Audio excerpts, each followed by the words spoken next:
جی، تاریخ کے اندر جو ہے کچھ ایسے جو ہے واقعات آئے ہیں جن کے اندر جو ہے چھوٹے بچوں کو اللہ نے گویائی عطا فرمائی، اور اپنے وقت کے جو مقبول لوگ تھے، نیک لوگ تھے، ان کی اللہ نے جو ہے براعت جو ہے بیان فرمائی، یعنی ان کی پاک دامنی کو جو ہے اللہ نے بیان فرمایا چھوٹے بچوں کے ذریعے.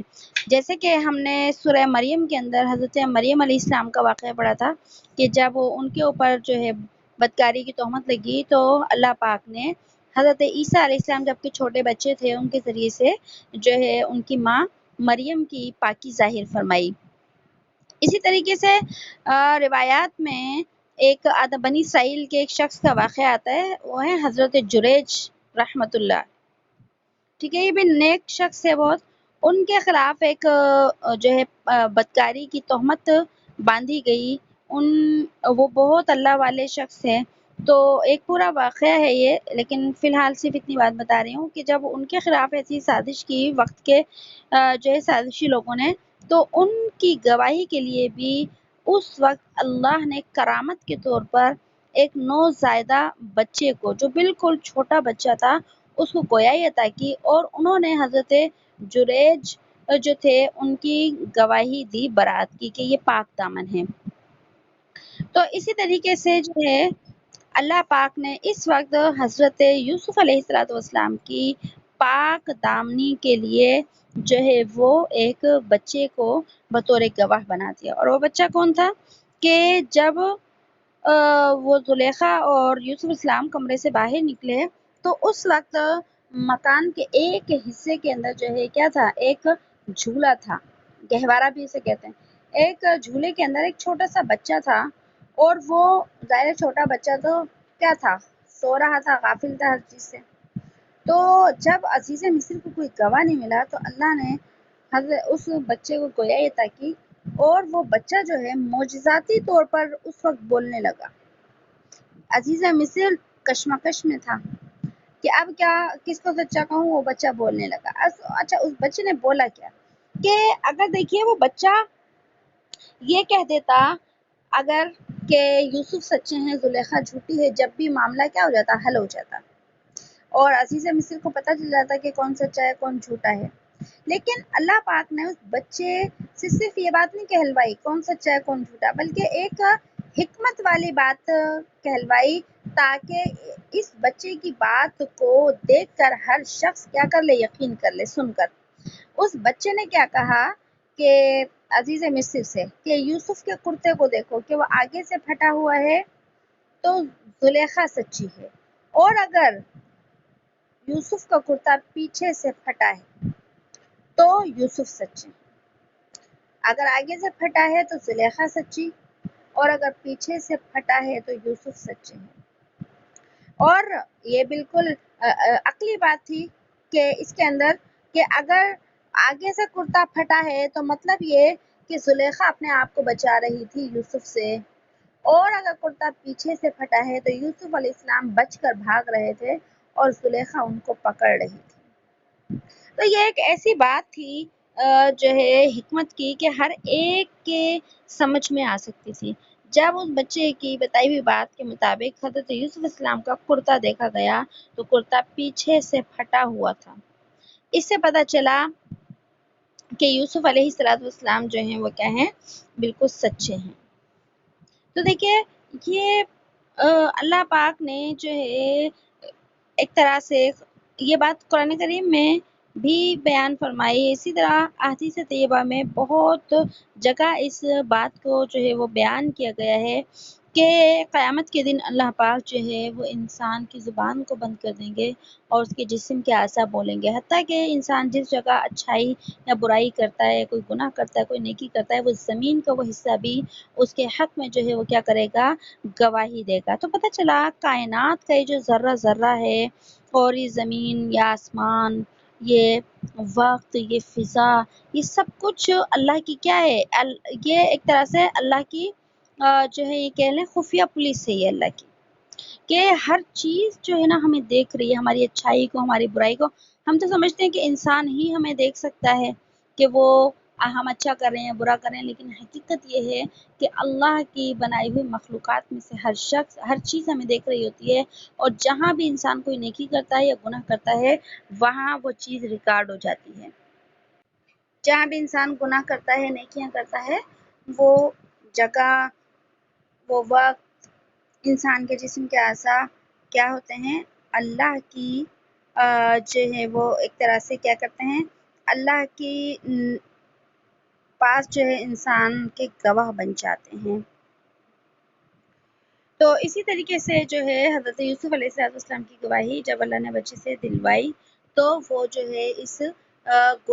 اس جو ہے تہمت سے بری ہو گئے۔ یہ جو حصہ ہے اس سے کچھ جو ہے وہ مسائل ثابت ہو رہے ہیں، تو 2-3 مسئلے ہیں، بس ہم وہ پڑھ لیتے ہیں۔ پہلے آپ ترجمہ دیکھ لیجیے۔ آیت نمبر جو ہے وہ 25 ہے، بس طبق البابا، اور وہ دونوں دوڑے دروازے کی طرف، وقدت قمیصہ، اور پھاڑ ڈالا عورت نے اس کی قمیص کو، من دبور، پیچھے سے، وَأَلْفَيَا سَيِّدَہا، اور دونوں مل گئے عورت کے شوہر سے۔ مطلب کیا ہے، دونوں مل گئے، جب دروازہ کھلا تو عزیز مصر جو تھا وہ باہر کھڑا تھا، حضرت یوسف نے بھی دیکھا اور جو ہے زلیخا نے بھی دیکھا اور عزیز مصر نے دونوں کو دیکھا۔ تو الفیا سیدہا لدى الباب، اور دونوں مل گئے عورت کے شوہر سے دروازے کے پاس۔ قالت، تو اب وہ جلدی سے بولی، قالت ما جزاء، کیا بدلہ ہے اس شخص کا، من ارادہ بأہلک سوءا، جس شخص نے ارادہ کیا تیرے گھر والوں کے ساتھ برائی کا، کہ عزیز مصر اگر کوئی تیری عورت کے اوپر اس طرح کا معاملہ کرے تو کیا سزا دے گا اس کو؟ پھر خود ہی بولی، الا ان یسجن او عذاب علیم، کہنے لگی مگر یہ کہ اس کو قید میں ڈالا جائے یا اسے سخت سزا دی جائے، دردناک سزا دی جائے۔ قال ہی، تو پھر اس وقت حضرت یوسف علیہ السلام کہنے لگے، فرمایا یوسف نے، ہیا کہ راودتنی عن نفسی، فرمایا یوسف علیہ السلام نے، اسی نے خواہش کی مجھ سے میرے نفس کی، وشہیدہ شاہد، اور گواہی دی۔ اب یوسف علیہ السلام نے اپنی پاک دامنی بیان کی کہ یہ مجھے بہکا رہی تھی، میں نہیں اس کے پیچھے تھا، اور پھر آگے اللہ نے ان کی پاک دامنی کے لیے گواہی دے دی، گواہی کے لیے ایک بچے کو کھڑا کیا، وشہیدہ شاہد من اہلیہ، اور گواہی دی ایک گواہ نے، من اہلیہ، اس عورت کے اہل میں سے، یعنی وہ بچہ یا تو اس عورت کا تھا یا قرآن نے اس کا رشتہ تو نہیں بیان کیا، لیکن اس بچے کی نسبت جو ہے قرآن نے اس عورت کی طرف کی ہے کہ وہ اس عورت کے اہل میں سے تھا، یا تو عورت کا یعنی زلیخا کا تھا یا زلیخا کے رشتہ داروں میں سے کسی کا تھا، یعنی کسی اور کا بچہ بھی نہیں تھا کہ جس نے یوسف کی پاک دامنی بیان کی اور زلیخا کو مجرم بنایا، بلکہ وہ زلیخا کا یا اسی کے کنبے کا کوئی بچہ تھا جس نے زلیخا کے خلاف جو ہے وہ گواہی دی، اور وہ کہنے لگا، انکانا قمیصہ، اگر ہے ان کا کرتا، قدہ من قبول، پھٹا ہوا آگے سے، قدہ مانے آگے، اگر ان کا کرتا پھٹا ہوا ہے آگے سے، فصدقت، تو زلیخا سچی ہے، عورت سچی ہے، وہو من الکاذبین، اور وہ جھوٹوں میں سے ہیں، یعنی یوسف السلام کے لیے کہا کہ اگر ایسا ہے تو وہ جھوٹے اور عورت سچی، وَإِنْ كَانَ قَمِيصُهُ، اور اگر ہے ان کی قمیص، قدہ من دبور، پھٹا ہوا آگے سے، فَكَذَبَتْ، پس وہ عورت ہے جھوٹی، فَكَذَبَتْ، تو یہ جھوٹی ہے، وَهُوَ مِنَ الصَّادِقِينَ، اور وہ سچوں میں سے ہے۔ فَلَمَّا رَأَىٰ قَمِيصَهُ، پس جب دیکھا عزیز مصر نے ان کی قمیص کو، قدہ من دبور، تو پھٹا ہوا ہے ان کا کرتا پیچھے سے، قالا، تو کہا، انہ من کیدکن، کہنے لگا بے شک یہ فریب ہے تم عورتوں کا، ان کیدکن عظیم، کہ بے شک تم عورتوں کا مکر بڑا ہے، فریب بڑا ہے۔ یوسف اعرض انحسا، اے اس یوسف آپ اعراض کریں اس ذکر سے، جسے ہم کہتے ہیں نا جانے دیں، چلیں چھوڑیں اس بات کو، درگزر کریں، اس کے لیے آیا ہے لفظ عارض کہ آپ درگزر کریے اس بات کو، واستغفری لذنبک، اور تو بخشش کروا اپنے گناہ کو، تو بخشوا اپنے گناہ کو، کس سے کہا؟ بیوی سے کہنے لگا کہ مطلب کیا تھا کہ یوسف سے جو ہے معافی مانگ، عزیز مصر زلیخا سے کہا، اور پھر آگے آیا انکی کنتی من الخاطئین، بے شک تو ہی گناہ گار ہے۔ عزیز مصر پہچان گیا کہ میری بیوی جو ہے وہ کیا کر رہی ہے، جھوٹ بول رہی ہے، اور میرا یہ جو غلام ہے یہ کیا ہے، سچا ہے۔ اب یہ جو آیت ہے ابھی جو ہم نے پڑھی واستبق الباب، اس سے اور اس مقام سے کچھ جو ہے نقطے ملتے ہیں، مسائل پتہ چلتے ہیں، کچھ باتیں پتہ چلتی ہیں۔ نمبر ایک یہ کہ حضرت یوسف علیہ السلام کو جس جگہ پر، جس کمرے میں گناہ کی دعوت مل رہی تھی، یوسف علیہ السلام وہاں سے دوڑے، واستبق، وہ بھاگنے لگے وہاں سے۔ تو اس سے پتہ چلتا ہے کہ جو گناہ کی جگہ ہو، جس جگہ پر گناہ ہو اور وہاں پر انسان کو گناہ میں مبتلا ہونے کا خطرہ ہو، تو اس جگہ کو چھوڑ دینا چاہیے، چاہے وہ کوئی شہر ہو، چاہے وہ کوئی ملک ہو، چاہے وہ کوئی گھر ہو، کوئی بھی جگہ ہو جہاں پر انسان کو لگے یہاں گناہ ہو رہے ہیں اور میں اس گناہ کے اندر مبتلا ہو جاؤں گا، میں نہیں بچ سکتا ان بدکاریوں سے، گناہوں سے، شراب سے، یا کسی بھی قسم کا گناہ ہو جو حرام ہو، تو انسان کو ایسی جگہ چھوڑ دینی چاہیے، یا اسی طرح ایسی محفلیں چھوڑ دینی چاہیے جہاں انسان کو اپنے گناہ میں مبتلا ہونے کا جو ہے کیا ہو، اندیشہ ہو اور یقین ہو کہ میں بھی انہی جیسا کرنے لگوں گا۔ دوسرا مسئلہ جو ہے اس آیت سے پتہ چلا ہے کہ یوسف علیہ السلام جو ہے دیکھیے بھاگے، حالانکہ یوسف علیہ السلام کو پتا تھا کہ اس وقت دروازے کے اوپر تالا پڑا ہوا ہے اور چابی تو میرے پاس نہیں ہے کہ میں کیسے اس کو کھول کر نکلوں گا، لیکن یوسف علیہ السلام کے بس میں اتنا تھا کہ میں بھاگوں، دروازہ کھولنا ان کے بس میں نہیں تھا، لیکن اپنی جگہ سے بھاگنا ان کے بس میں تھا، اور بظاہر آگے دروازے بند تھے۔ یوسف علیہ السلام کیا کرنے لگے، بھاگنے لگے۔ جب بھاگنے لگے تو بھاگنے میں یوسف علیہ السلام نے اپنی پوری قوت لگا دی۔ تو جب انسان جب پوری قوت لگا دی تو اللہ نے دیکھا کہ جتنا یوسف کے بس میں تھا اتنا یوسف نے کیا، پھر اللہ نے اس تالے کو کیا کر دیا، توڑ دیا۔ اس سے پتہ چلا کہ جب انسان جو ہے وہ کیا کر لیتا ہے، اپنی محنت کر لیتا ہے، اپنی محنت یعنی گناہ سے بچنے کی کوشش کرتا ہے، تو پھر اللہ پاک اس کے لیے راستے کو کیا کر دیتے ہیں، آسان کر دیتے ہیں۔ دیکھیے اس ایک بعد لوگ جیسے کہہ دیتے ہیں بھائی آپ دعا کرو ہم نماز پڑھنے لگے، بھائی دعا کرو ہم لوگ بھی نماز پڑھنے لگے، ہمارے بچے نماز پڑھنے لگے۔ تو دیکھیے اور نیکی کرنے کے لیے جو ہے اپنی پوری قوت لگانا پڑتی ہے، پھر آگے اللہ پاک کیا کر دیتے ہیں، آسانی کر دیتے ہیں، توفیق عطا فرما دیتے ہیں۔ لیکن اگر کوئی شخص نیکی کرنے کے لیے جو ہے کوئی قدم ہی نہ اٹھائے اور پھر سوچے کہ بس کوئی دعا کر دے کہ میں ایسی نیکی کرنے لگوں، تو ایسا کبھی بھی نہیں ہوتا۔ اسی طریقے سے کوئی شخص یہ چاہے میں گناہ چھوڑ دوں، لیکن گناہ چھوڑنے کے لیے وہ کوئی بھی قدم نہیں اٹھاتا، پھر سوچے بس اللہ پاک چاہے گا تو ہمیں بھی گناہوں سے بچا لے گا، بس جی کیا کریں، اللہ چاہے گا تو ہم بھی بچ جائیں گے، ایسا نہیں ہوتا۔ انسان گناہ سے بچنے کے لیے اپنی پوری طاقت لگائے، اس کے بعد اللہ کی مدد آتی ہے، اللہ ایسے حالات پیدا کر دیتے ہیں کہ اس انسان کو کیا کرتے ہیں، گناہوں سے بچا لیتے ہیں۔ تو نیکی کرنے کے لیے بھی اپنی پوری طاقت لگانی پڑتی ہے، اور گناہ سے بچنے کے لیے بھی بالکل اپنی پوری طاقت لگانی پڑتی ہے۔ اور یہ بالکل اس کی مثال ایسی ہے کہ جب انسان کوئی کاروبار کرتا ہے تو اپنی پوری طاقت لگاتا ہے کاروبار کرنے کے لیے، دکان چلانے کے لیے، اس کے بعد رزق اللہ کے ہاتھ میں ہوتا ہے۔ تو اس سے بھی یہی پتہ چلتا ہے کہ اپنی پوری جو ہے وہ طاقت لگائے، آگے اللہ اس کے راستے کو آسان کرتے ہیں۔ ایک واقعہ آتا ہے، ایک بزرگ تھے، عالم تھے، ان کو جو ہے وقت کا جو حاکم تھا اس نے جیل میں ڈال دیا۔ اب جب بھی جمعہ آتا نا تو وہ جمعے کے دن غسل کرتے اور کپڑے دھو لیتے اور پہن لیتے، اور جمعے کے لیے جیسے مرد تیار ہوتے ہیں، کپڑے پہنتے ہیں، غسل کرتے ہیں پھر جانے کے لیے، تو وہ تیار ہوتے اور تیار ہو کر جیل کے دروازے تک چلے جاتے، اور وہاں پہنچ کر پھر اللہ سے دعا کرتے کہ اللہ میری قدرت میں اتنا ہی تھا کہ میں غسل کر سکتا تھا، کپڑے دھو کر پہن سکتا تھا، یہاں تک چل کر آ سکتا تھا،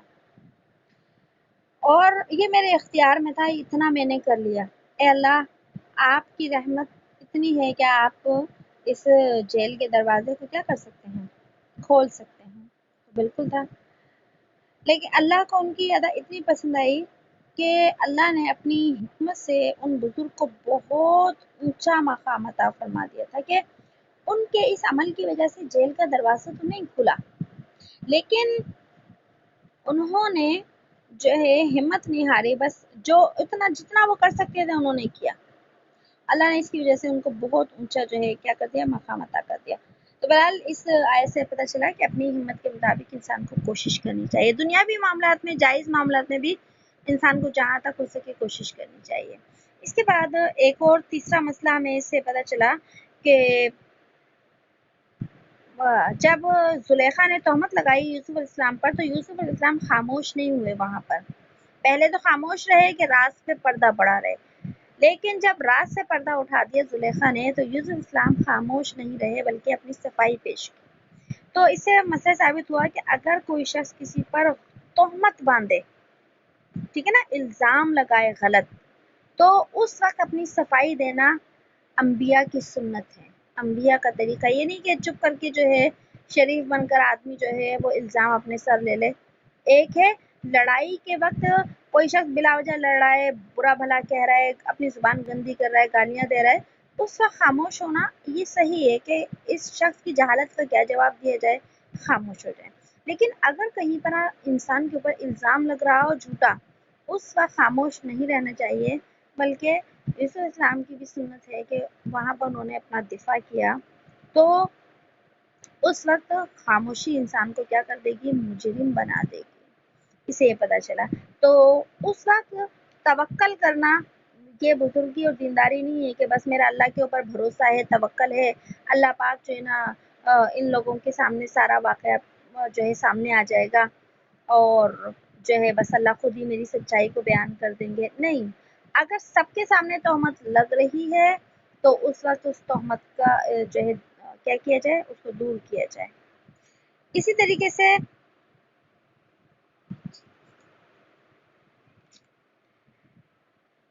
آگے جو ہے عورتوں کے کچھ ایسے ہیں ان سے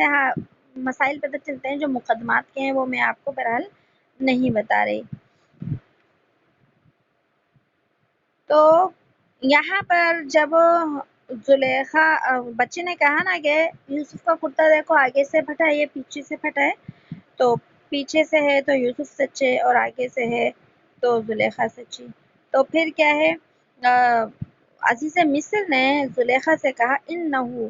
من کیدی کنہ، کہ تمہارا مکر جو ہے نا بڑا شدید ہے، کہ غلطی تمہاری، سزا تیری، غلطی خطا تیری اور تو ان کے سر ڈالنا چاہتی ہے۔ تو اس سے ایک بات کیا پتہ چلا کہ عورتوں کی طرف سے جو باتیں کی جاتی ہیں ان کو سمجھنا اتنا آسان نہیں ہوتا، اور سمجھنا آسان نہیں ہوتا، اور دوسری بات یہ ہے کہ عورت کی بات پر نا جو کمزور لوگ ہوتے ہیں وہ جلدی یقین کر لیتے ہیں۔ ایک طرف دیکھیں مرد ہو، دوسری طرف عورت ہو، وہ رو دھو کر اگر آنسو بہا کر کوئی بات بیان کر رہی ہو نا تو عام طور سے عورت کی بات کا یقین کر لیا جاتا ہے۔ اگر راہ چلتی کوئی عورت ہو اور وہ شور شرابہ کر دے کہ اس آدمی نے میرے ساتھ بدتمیزی کی، اس آدمی نے میرے ساتھ یہ کیا ہے یہ کیا ہے، تو 10 لوگ آ جائیں گے اس کا شور سن کر جو ہے اس آدمی کو مارنا شروع کر دیں گے۔ وہ آدمی کو ایسے موقع پہ کبھی بھی سچا نہیں سمجھیں گے، بلکہ وہ ہمیشہ جو ہے عورت کو سچا سمجھ کے اس آدمی کو بلا وجہ کیا کرنے لگیں گے، مارنا شروع کر دیں گے۔ تو یہ جو ہے عورت کی گویا بات کا جلدی یقین آ جاتا ہے، اور وہ مکر اور فریب بھی اس کے ایسے ہوتے ہیں، اس وجہ سے بھی قرآن نے عورت کے مکر کو بڑا کہا ہے۔ لیکن عزیز مصر تھا نا، وہ بھی عقل مند آدمی تھا، تو وہ بھی فیصلہ نہیں کر پایا، لیکن اس نے ایک دم اپنی بیوی کی بات کا جو ہے وہ یقین بھی نہیں کیا۔ اسی طرح ایک روایت میں حضرت ابو ہریرہ رضی اللہ عنہ کی روایت میں آتا ہے کہ اللہ کے نبی صلی اللہ علیہ وسلم نے ارشاد فرمایا کہ عورتوں کا مکر شیطان کے مکر سے بڑھا ہوا ہے۔ کہ دیکھیے شیطان کے لیے نا قرآن کریم میں ایک آیت آئی ہے، اور وہ آیت ہے اِنَّ کَیْدَ الشَّیطَانِ کَانَ ضَعِیفًا، کہ شیطان کا جو مکر ہے، اس کا جو ایک داؤ ہے، وہ کیا ہے، فریب جو ہے وہ کمزور ہے، ہلکا ہے، ضعیفہ کمزور ہے۔ لیکن جب عورت کے مکر کی بات آئی نا تو فرمایا اِنَّ کَیْدَکُنَّ عظیم، عورتوں تمہارا مکر جو ہے نا بہت بڑا ہے۔ لیکن اس کا یہ مطلب نہیں ہے کہ ساری عورتیں جو ہیں دغا باز ہوتی ہیں، مکر و فریب والی ہوتی ہیں، نہیں، یہ مطلب نہیں ہے، بلکہ عورت اگر نیکی پر آ جائے نا تو وہ اولیاء کو پیچھے چھوڑ دیا کرتی ہے۔ ایک عام جملہ ایک مشہور ہے کہ ایک اور نیک عورت جو ہے وہ 70 اولیاء سے زیادہ جو ہے وہ اس کا کیا ہوتا ہے، مقام و مرتبہ بڑھا ہوا ہوتا ہے۔ لیکن جو ہے